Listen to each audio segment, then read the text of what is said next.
喂，Hello，大家好，純粹想分享一下自己喺 Grand Seiko 維修嗰陣時遇到嘅困難啊，即係唔知大家都會唔會遇到同一樣或者相似嘅情況啦。咁所講嘅主角唔係呢一隻，就係另外一隻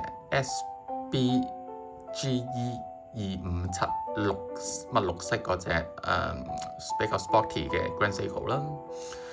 咁啦，嗰隻錶咧就擁有咗都差不多5年啦，咁就佩戴體驗都非常之良好嘅，都貫徹到 Grand Seiko 嘅一貫非常靚嘅打磨嘅作風啊！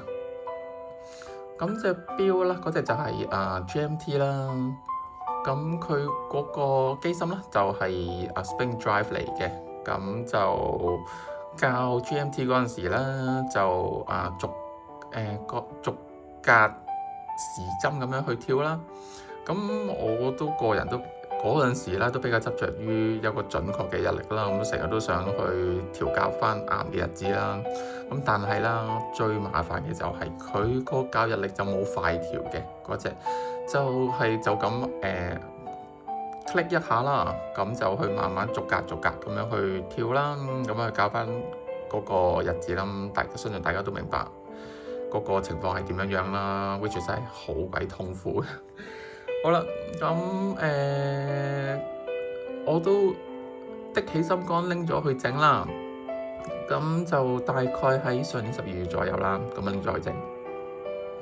咁一路等啦，咁就佢開頭嗰陣時咧，會同你去做一個非常之詳細嘅，即頗為詳細啦嘅檢查啦，即係睇下佢有冇啲咩特別嘅花痕啊、凹痕啊咁樣啦。到時到後咧就會記錄低喺呢度啦，逐個剔俾你嘅，咁就會講翻輕輕嗰個情況係點樣啦。咁初步完成咗之後啦，咁佢就會再俾個電話你啦，咁同你講聲大概整個價錢係點樣啦。即係如果你都 OK 嘅話，咁你就去翻個門市嗰度啦，就做翻個手續啦，咁就確認翻你係會有意向運翻隻錶過去日本嗰邊啦。咁因為得嗰邊先至有個full service 先做到嘅，咁香港就唔會有噶啦。咁你俾完錢之後啦，俾翻張收據你啦，記住要 keep 呢張嘢，係啦。咁跟住你俾完錢之後，佢就開始就寄翻過去日本嗰邊啦。咁我睇嗰個單先。咁我俾錢嗰日咧就係2月25號嘅。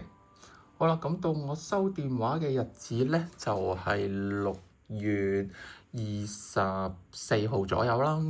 好啦，咁收到電話之後，咁佢就講翻啦，你可以攞翻隻錶啦。咁 total 嗰個價錢咧就同佢嗰陣時報價嗰個價錢都相若嘅。咁佢就話5000至6000蚊不等啦，但係佢就唔會俾到個確實嘅金額你啦。當然，咁我就比較驚奇嘅就係佢未俾，即係佢隻錶咧拎咗日本嗰陣時啦。其實我 suppose 佢應該會講翻俾嗰個門市聽，要整呢隻錶確實個價錢係咪同佢所講嘅差不多噶嘛？咁即係起碼你講咗俾佢聽，佢再轉達翻俾我聽，我去confirm 整定唔整啊嘛。咁我見呢個環節就好似 miss 咗嘅。咁去到6月24號嗰日咧，佢直接就打翻電話俾我，就話：喂，隻錶整好啦，可以去個門市嗰度攞翻。咁但係嗰個銀碼就係5950蚊嘅。咁好就好在呢個價錢咧，就係同佢所講嘅差唔多啦。咁 which 我已經有心理準備啦。如果唔係咁，佢整完翻嚟話俾我聽，要成8-9千蚊，甚至乎100蚊嘅話，咁即係點啊？即係我要硬食噶咯喎，啱唔啱啊？咁呢樣嘢其實我覺得唔係，即係唔係每個人都可以接受到咯。我相信你哋都唔會接受到呢樣嘢啦，係咪？咁整完之後，你唔通唔攞隻錶咩都整咗啦，擺咗喺度啦。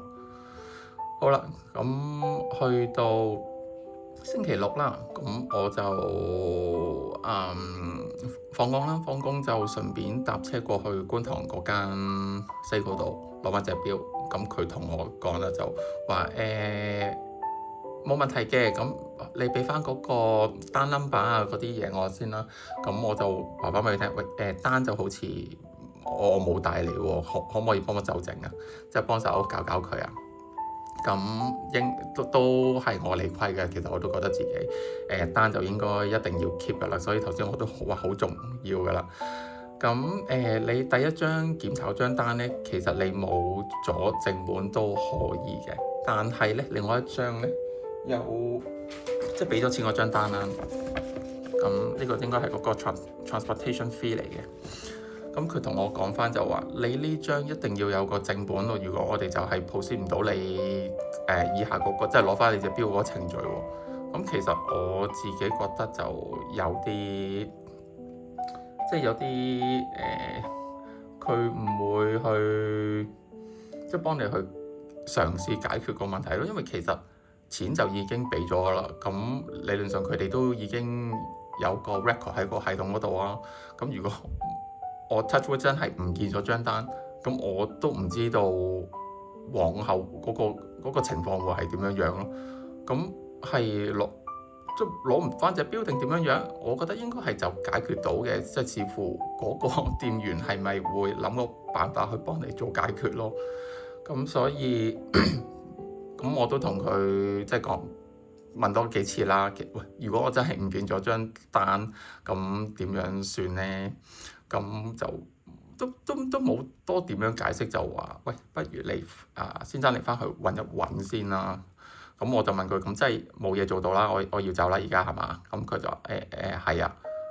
咁其實我都比較好奇，如果真係冇咗嗰張單，會點樣樣呢？咁所以咧，呢個就係想提提大家 keep 翻嗰張單嘅重要性咯。咁我諗我會試一試話翻俾佢聽，我揾唔到張單，我睇下嗰個後續會係點。如果有興趣知嘅觀眾呢，咁我就再拍下一條片同大家講講啦。好，thank you 各位。